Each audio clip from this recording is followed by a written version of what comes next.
Okay, well, are there any questions about Friday's test, though?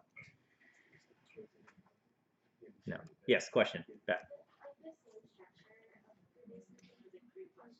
No, wait, did you not see my email?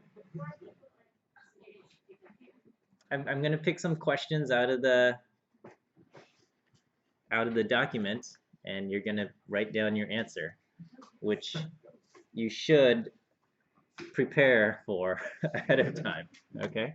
Yes. You said that it'll be like a pool, so you select a few, or is it? Are you like, should we expect them all? Yeah. I guess I have to figure out how much is a reasonable amount to have you guys write. Just print nice and legibly, okay? That's what my request would be, is you print nice and legibly so I can read through it. You know, it's probably going to be a pool because the more questions I put on the thing is the more questions I have to read through in grading. So there's a balance, and you know, I want to make sure. I'm assuming you guys are going to answer all of the questions in your notes, and then otherwise you're playing it. You know, you're playing a bit of a gamble. But you know, maybe that's how some of you guys like to roll. So, yeah. So homework 5 was going to be given on Wednesday, or was it going to be due on Wednesday of finals week?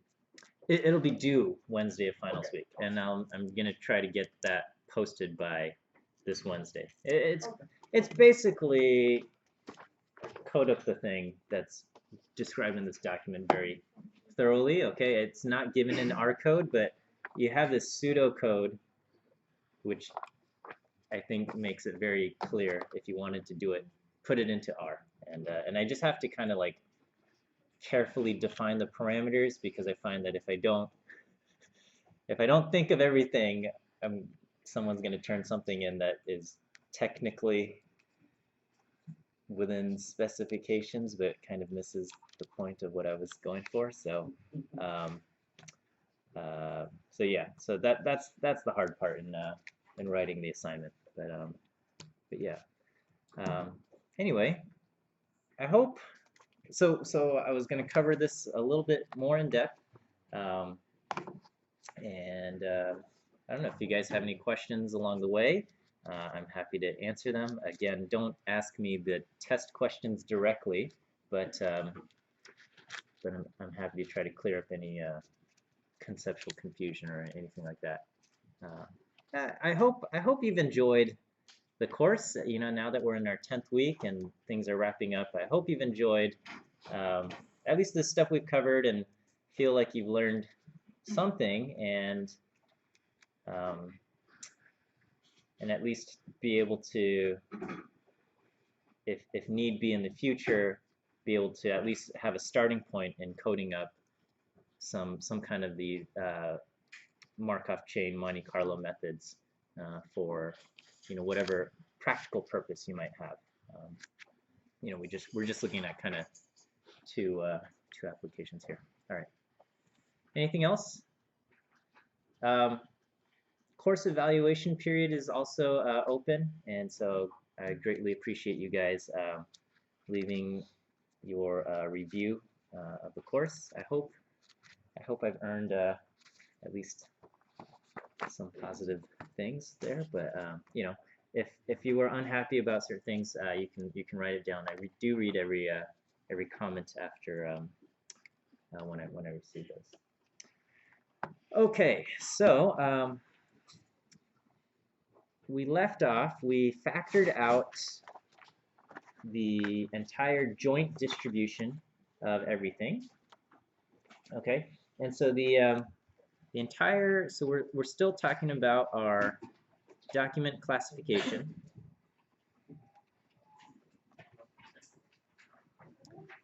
And you know, just in case it wasn't made clear earlier, this is a unsupervised learning. Okay.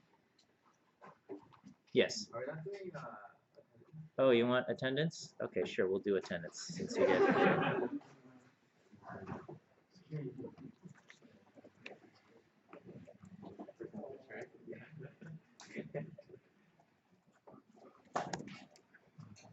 Okay. All right. What's password of the day? Survey. Okay. Oh, class survey, evaluation, final. Let's see. Okay, clone. Today is June 5th. My goodness. All right. Password will be password will be I don't know. All right, we'll go with Dirichlet. Oh yeah, pick a nice easy word. All right. Quit your whining, man. All right. Okay, we'll okay, fine. We'll do Monday. All right. Optional password Monday. That it's now a required password. And then we'll open up the poll. No, it's not an actual. Okay. Hide. Okay. All right. Monday. Okay. So yeah, if it wasn't clear, what we're covering is an unsupervised learning technique, because we have looked in the past at kind of Bayes classifiers where we ask, what's the probability of this classification given the data that we're given that we are putting in. However, in a supervised setting, so let me just contrast to a supervised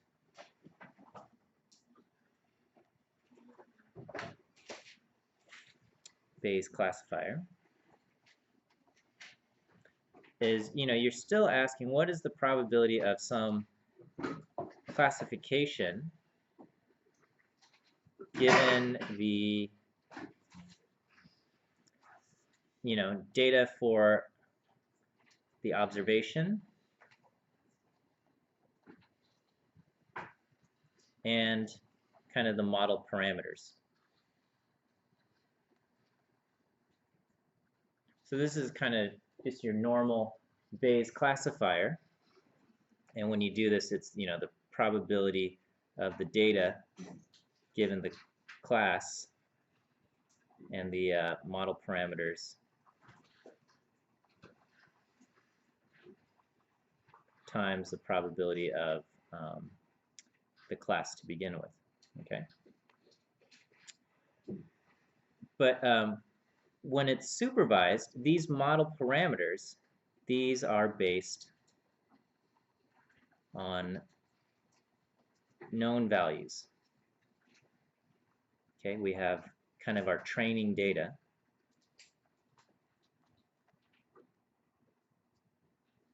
Training data. I don't know. It doesn't need to be in quotes. These are based on our known values where we have the observations and the known classifications. Okay, so we have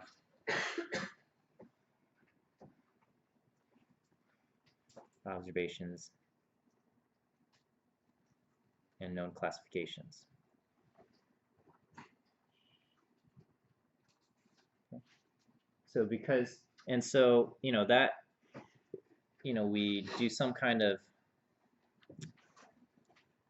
training of the model, so generally kind of like minimizing the squared error on your training data to get the parameters for your model, and then once you have those model parameters, then you plug in your new observation and it spits out its guess for a class. Okay, that's your supervised Bayes classifier, and in our document classification system it's unsupervised, so we are still doing the same kind of thing,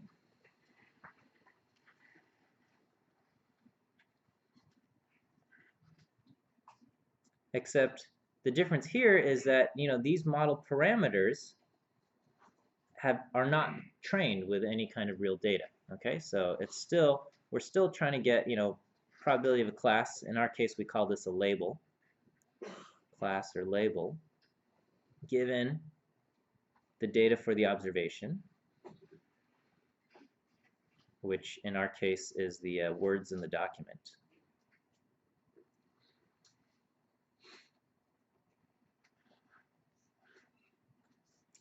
And the model parameters.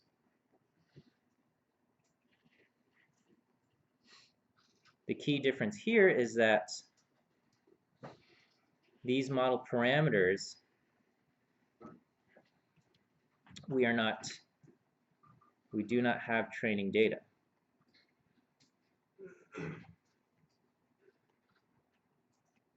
So how are we estimating the model parameters?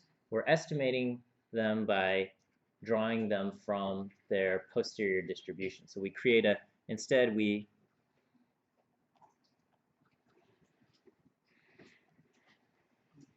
have a distribution for the parameters, and we sample from that distribution.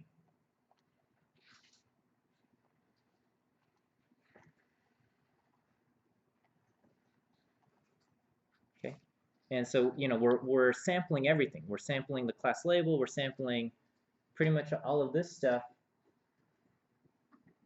And so in order to sample the model parameters, we have kind of the prior distributions for these model parameters. Okay, so yeah, this is unsupervised learning, so it is different from our traditional Bayes classifier. But at the end of the day, it is still a Bayes classifier. It's unsupervised. Okay, and so yes. What is class label? The class label. So in our right, it's a classification system, meaning it's either you're giving it data, and then it's going to give it a class. It's going to say it's class A or it's class B. Or in our case, we are labeling the document label 0, L equals 0, or L equals 1. Okay, yes? So is it kind of like cluster in that sense? It's not clustering per se. Is it not clustering because you're not like representing the data in like n-dimensional space and then finding? Right, you're not clustering it, based on some kind of distance metric. You are sampling the unknown parameters of the model from some distribution, but these ones are not being trained. These model parameters aren't being trained. They are being sampled based on the data. But and the model is all kind of interlinked. We're saying, the class labels depend on these model parameters, but the model parameters themselves depend on the data and the class labels.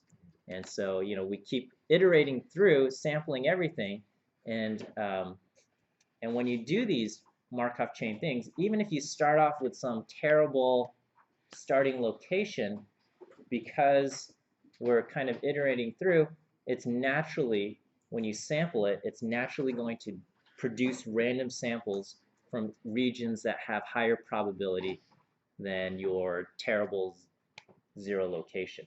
Okay, might have given an answer somewhere in there. So these things work again because when you sample from a distribution, you're naturally going to produce values from areas of higher probability than areas of lower probability. Okay, even if you start off in a terrible starting location. Okay. All right. So so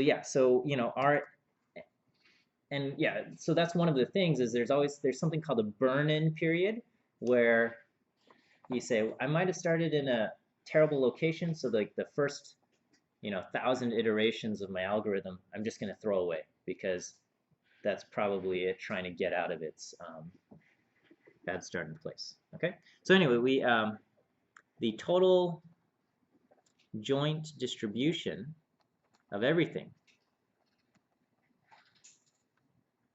is the probability of kind of our corpus of documents, the labels of the documents, the probability of producing each kind of label, the vector of probabilities for the words in document class 0 and document class 1, given the hyperparameters pi 1, pi 0, and gamma theta. Okay, so this is the total joint distribution. We factored this on Friday, and then in the reading, we integrated out pi, okay? Well, so, you know, we had all of these things, and then, I don't know if did you guys do your reading? I hope, maybe?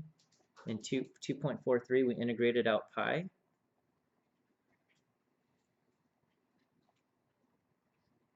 Okay, which means we no longer have to, this is no longer part of our total joint. It's accounted for, but it basically reduces now to this, okay? So we had the joint distribution with this thing, with pi in there, but now we integrated it out.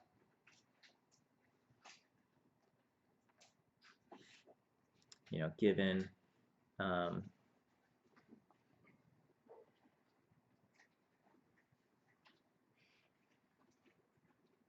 okay, and the reading combines all of these into a vector mu.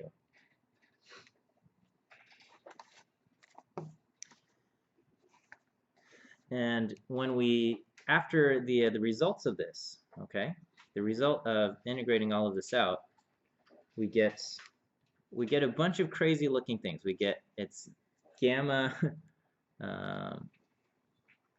gamma of pi 1 plus gamma pi 0. Okay, gamma function of this thing.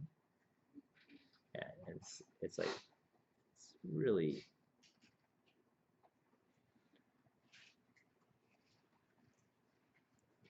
in the book, or not the book, the handout, I like it, says, I thought the point of integrating it out was to simplify things, but now we have all these gamma functions. And it's just, things become easier when we don't have to worry about this. It's not wrong to leave it like this, okay? I do want to point out that this is okay. Your performance will be not as good because now you have to worry about also sampling this thing. So your performance will not be good, but this is okay. And if you can't figure out the math to go from here to here, it's better to have the correct version of this with slow performance than get the wrong version of this and think you have better performance but it being wrong, okay? So this is okay. It just, you know, performance lower, but if you have it correct, correct is good, okay? You know, but correct is good, okay. So anyway, we do this, and basically we get 3 factors together. It's and it's like all of this stuff.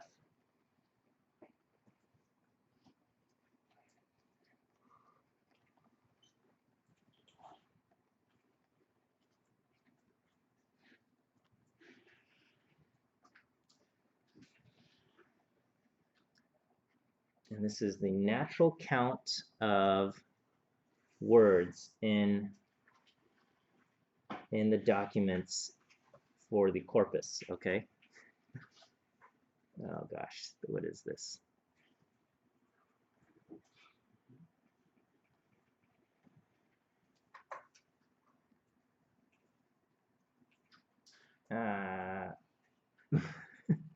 Okay, this is equation 40, all right, in the reading. All right, so after we do everything, we get this, okay? And so basically there are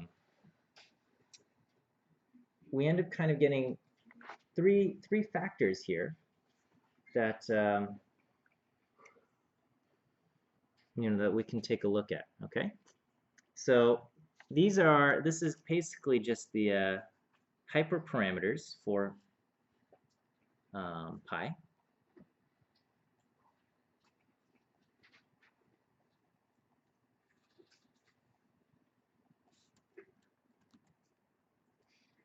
Okay, so this is just a way to kind of express the hyperparameters that went into pi. Again, what kind of distribution does pi come from? Pi represents what? So pi represents the probability of the label, right? Probability of either label 1 or label 0, because right now pi depends on a coin flip, a Bernoulli coin flip. And so the probabilities for pi, the beta distribution uses pi, okay? So pi comes from, no, not pi, pi comes from the beta, and the beta is determined by the hyperparameters for this, okay? And then this part, this basically gives us kind of it's like sort of a factor that depends on how many documents are currently labeled 0 or 1.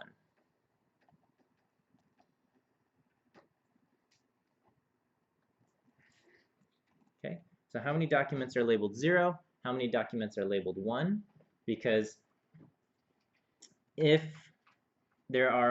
we know that a bunch of documents are labeled 0 and a bunch of documents are, and only a few documents are labeled 1, when we randomly draw, then just, even if we didn't gain any information from the words in the document, it's better to just say it's probably 0 because there's more documents that are labeled 0 than documents that are labeled 1.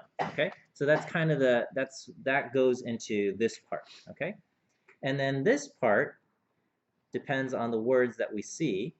Okay, this is kind of the likelihood of the words that appear.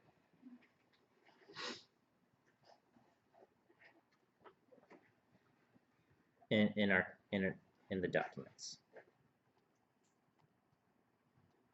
Okay, so this is the likelihood of the words that appear in the documents, and so so what we're going to take a look at is, okay, can we? So this is, again, keep in mind this is the joint distribution of everything. Okay, joint distribution of everything, and the question is, can we get the conditional distribution for can we get the conditional distribution for the label given the document that we're looking at? Okay, so this is the joint distribution for everything, and we want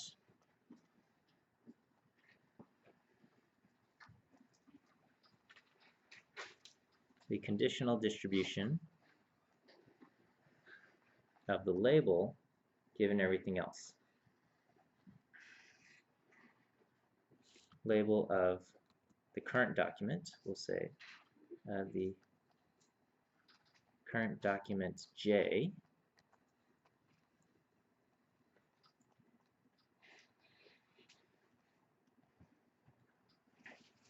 given everything else. Okay, and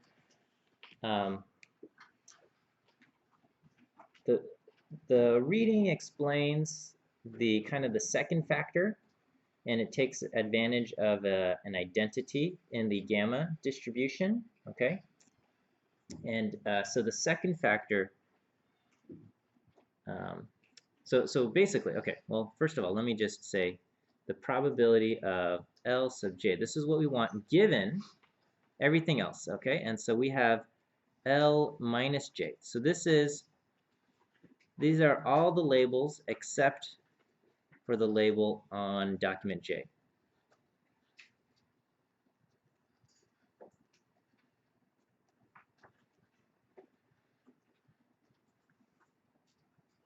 So we're taking just this one document. This is the corpus of words, except for the one in document J, the multinomial, or the kind of the vector theta, and all of our hyperparameters mu. Okay, and so this is basically on top we have the joint everything, and then this is basically everything but L.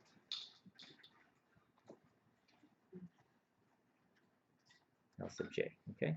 And so this becomes the probability of L, C, theta 0, theta 1, and mu, these being vectors here,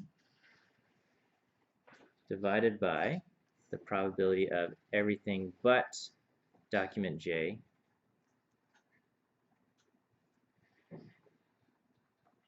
theta 0, theta 1, and mu.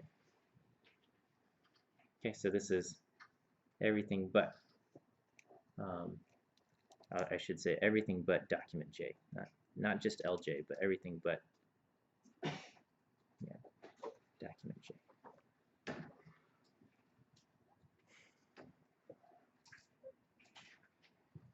Okay. And so when we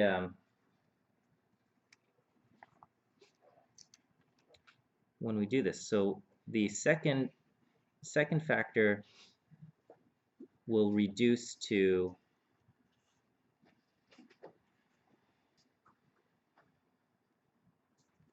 so this would be kind of the count of documents in X plus gamma pi X, the shape parameter for the 0.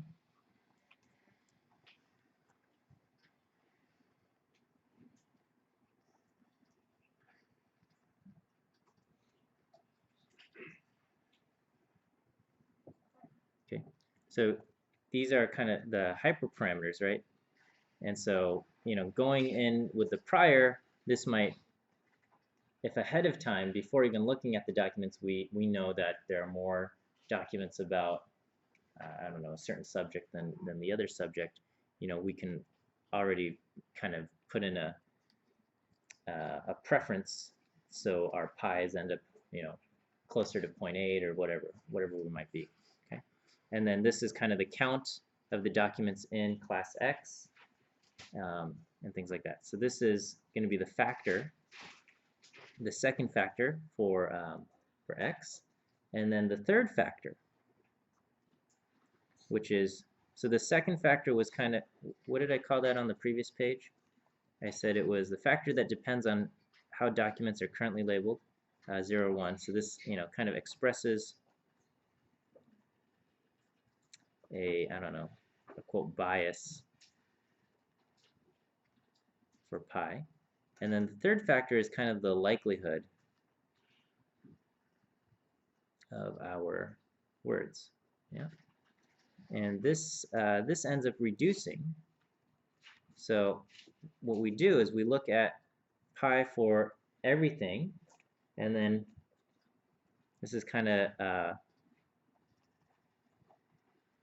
likelihood for all words together, all words in the corpus, and then this is going to be divided by the likelihood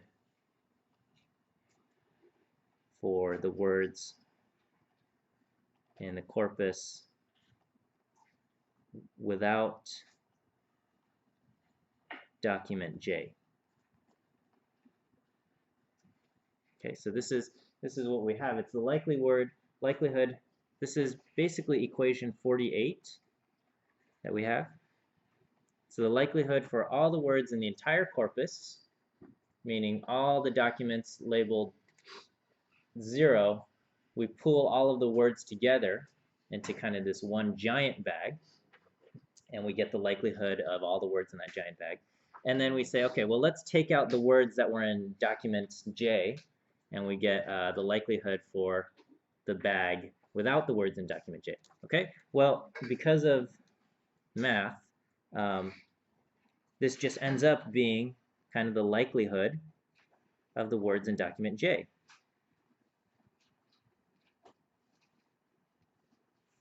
Which I think makes sense, right? If we do the likelihood for everything divided by the likelihood for everything but that thing J, it's gonna, that difference is gonna be kind of just the likelihood of document J itself, okay? And that's given by equation 48, which I don't know if I'll fit here, but is basically the theta probabilities raised to the count of each word, okay? I'm missing some subscripts here, okay? J sub I and, you know, X I, okay? But that's what we have there. Okay, so let's kind of just see what this, something like this could end up looking like in R, okay? So let me clear this out here. So, so there's a, the handout talks about generating samples from the Dirichlet distribution. This is mathematically correct. The instructions here for generating samples from the Dirichlet distribution using the gamma function and then normalizing everything that you draw. You can just make your life easier by loading library MCMC pack, and then they have our random Dirichlet function, okay, and a Dirichlet thing also. All right, well, okay, before we even get into that, let me just kind of show how the Dirichlet function works, okay?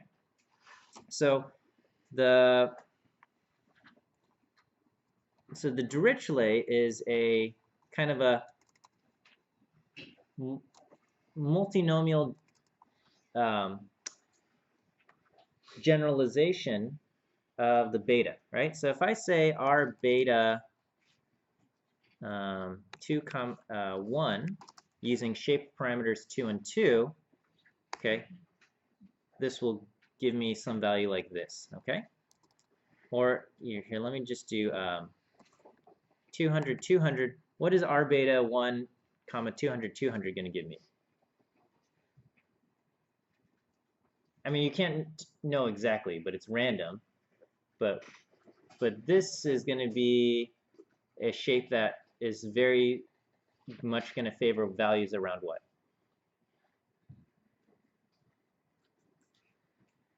Values around 0.5, because basically this is, I saw 200 heads and I saw 200 tails. You know, what's kind of our distribution on this? So it's going to give me values very close to 0.5. Okay. I can do something, our Dirichlet, and I think, wait, let me just make sure.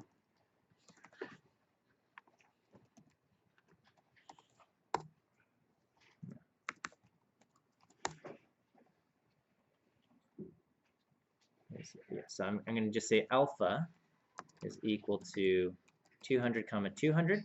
This is going to give me something very similar to R beta, okay? Except R beta is pretty much just returning the first, but with the Dirichlet, it's going to return a vector that's the same length as your alpha, okay? And so over here, if I say kind of my gamma theta, so this is the hyperparameter for the Dirichlet.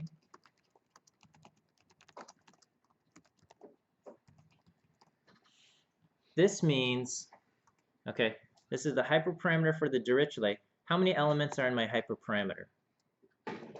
I have 4, right? And they're each worth 4. Okay, so I have 4 elements. And so that means random draws from a Dirichlet defined with this thing will have 4 elements in it. So let me just, so these are the 4 elements, and if I sum up the things for theta 0, they add to 1, okay? So it's basically, with the beta, it was, you know, a coin flip will land heads with probability, you know, 0.6 and tails with probability 0.4. Now you have in this case, a 4-sided die, and each side has this probability type of thing, okay? Or, you know, if you wanted to create something with a 6-sided die, and maybe one of the dies have two sides of the die are much more favored. So you can kind of put this in for your hyperparameter, and a random draw from here produces 6 sides where these 2 sides are much more likely than the other ones, okay? But it's still random. It's not, we are not saying that this is definitely what it is, but so it's a random draw but the things that define these are, you know, defined by the hyperparameter. Okay, so we can kind of put in some previous previous things here. Okay, so anyway, in this case, I'm just doing 4 elements here, and so right now this will be theta 0 and theta 1. Okay, and so theta 0 turns out to be this, and theta 1 turns out to be that. Okay, so this is a distribution. We're pretending our language only has 4 words in it. Okay, and so when we look at documents, they're going to have only these 4 words in it. Okay, and so now I can generate a document using the multinomial distribution. First, I'll just do one document. Okay, so I'm going to generate one document. This document will have 100 words in it, but of course there's only 4 words in our language, so it's just going to be those 4 words repeated over and over and over again. Okay. The probability of each of those words appearing is defined by theta underscore 0. Okay, and so in this case, if I looked at theta underscore 0, the probability is, you know, 28, 16, 37, 19. And so a random draw from that with 100 words has, you know, I have 28 of the first word, 16 of the second word, 40 of the third word, and 16 of the fourth word. Okay?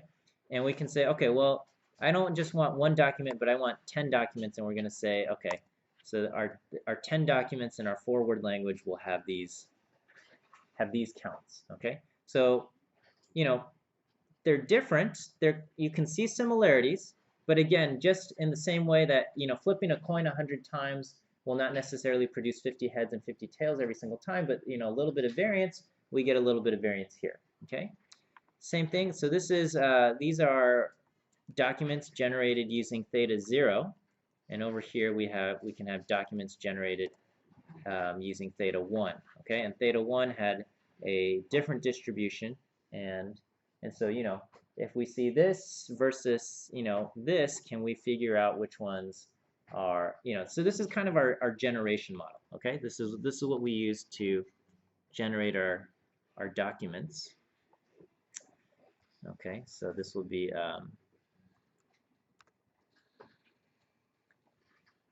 my W0 matrix, and my W1 matrix will be this. Okay, and then basically my entire corpus C0 will be what? This will be my row sums of W0, and C1 will be my row sums of W underscore 1. Let me just okay,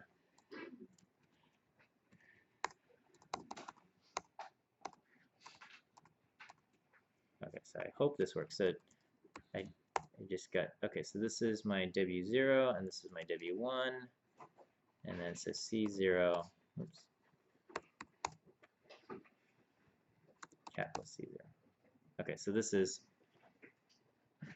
how many words, how many times, you know, word 1, word 2, word 3, and word 4 appeared in my thing. Okay, so anyway, we can take one of these things, and we can say, all right, based on my, so, you know, we're iterating through, so we have some kind of initial values, right? So this is kind of, you know, a first sampling of the label L. Okay.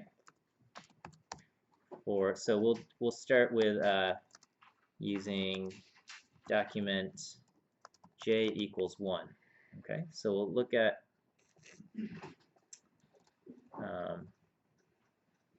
well, I don't know how we're going to do this actually. Okay, what is W0? So we'll just take my first column here. So this will be our document. This is my document, okay? And W underscore 0 is this. So in this case, we know it's label 0, but we don't know this when we're sampling, okay? And so actually, I have to come up, I do need the other values for this, okay? So we need,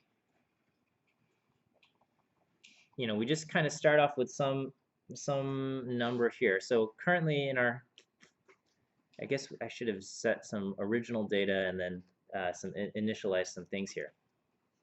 But right now our count of C0, we have 10 in C0 and 10 documents in C1. Okay, and then we will probably need to define some just arbitrary hyperparameters, okay, for pi and theta, probably. Okay, so we can just say gamma pi 1 or pi 0, I don't know, we can just give it a 5, and gamma pi 1, we can also give 5, okay? And so this will favor you know, a pi that's close to 0.5, but not extremely so. Yes?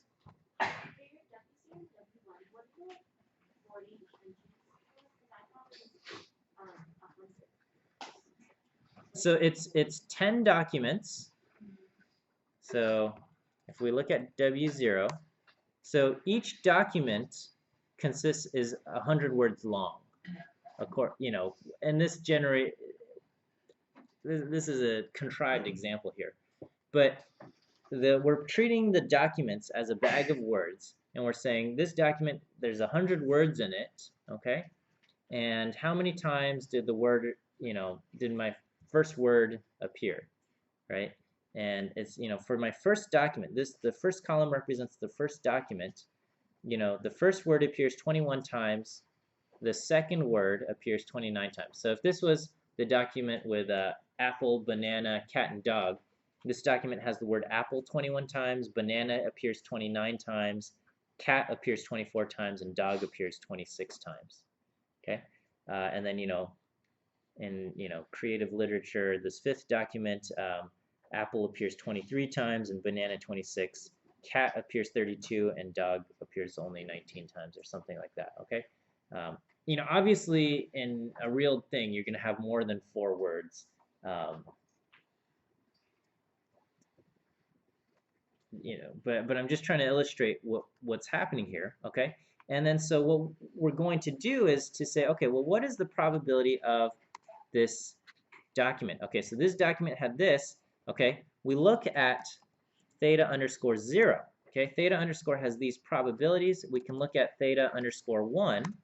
Okay, so the likelihood of theta 0 is basically theta 0 raised to the document. So we just take, I'm taking the first element in theta 0. I mean, I could do it this way too. I could say take the first element of theta 0, because this is the probability of, according to documents labeled 0, this is the probability of the first word appearing. The first word appears with probability 21%. How many times did it appear? We raise it to the power, how many times did that word appear in the first document? It appeared 21 times. So I say, okay, this is this, and we see we have that value, okay, and basically I do this for all of these, okay, and I have to multiply this by the probability of the second one raised to the next thing, okay, and we're going to get this really ridiculously small thing. It probably makes sense to work in log probabilities, so we don't run into an underflow problem. But essentially, this is what we do. We just take the probability of each one, and we raise it to the probability of, or not the probability, we say the first word has this probability of appearing, and it appeared this many times. The second word has this probability of appearing, and it appeared this many times, right? So we just, effectively, I can just do theta 0 raised to the document, and then I'd say, what's the product of this? And oh look, it can do it. It can still handle it at this time, okay? And I can do probability of theta 1 raised to the document, okay? And we say, okay, and that has a smaller probability. And so kind of we do the denominator will be this. And then so kind of my likelihood, or probability of 0 is going to equal this thing divided by my denominator. We'll say P0, numerator 0, and then numerator 1. We'll say this is this and this. So this is going to be numerator 0 divided by denominator. Okay, so and so that has a 91% probability versus the other document, which will have, 1 minus that. Okay, and so we can sample this, and so now that we have this is not the label. We then have to do our binom, and we take one with this probability, right? Oh, I'm sorry. I want one with probability equal to this, and it says, okay, you're going to get label 0, okay? Whereas, if I do this enough, this is the probability of a success, right? So I have it a little bit backwards, but it can still end up being the other document with this, right? So you're just taking a random sample using the probability that you found here.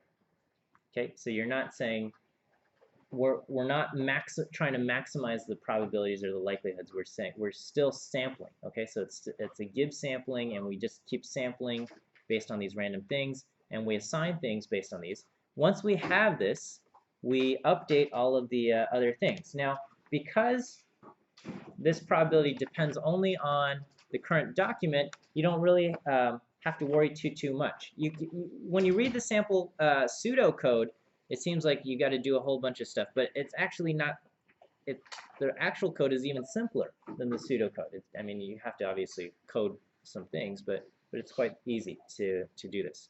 Okay, and then you have our Dirichlet function in R using MCMCPack, and so putting it all together in actual code in R should be very, very manageable. Okay, and so yeah, I'll have the homework 5 formally defined, and you can try that out.